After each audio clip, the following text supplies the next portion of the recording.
Hi, everybody. It is Tuesday, and it's time for Recap Fellowship. Pastor Scott and Pastor Phil. We've been away for a bit. Pastor Phil, you've been in New York, you've been on vacation, and I've been holding down the fort this whole time.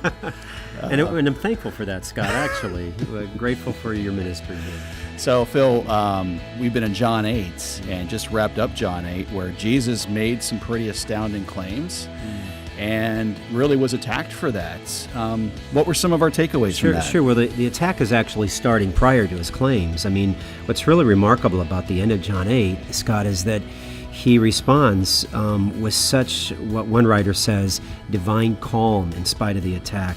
And the attack is verbal at the beginning. I mean, they call him a Samaritan. They say he's demon-possessed.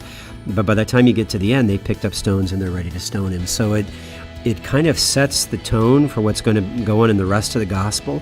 They are after Jesus from here on out. And I think remarkably is how well he handles himself in the midst of that. So it's a good reminder for us, I think, while he defends his deity, it's a good reminder for us how we ought to handle attacks.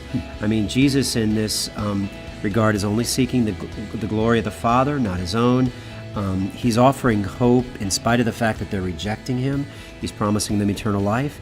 And he speaks truth without embellishing it. He doesn't really get caught up in their angst or in their anger and in their argument. He just simply answers truthfully.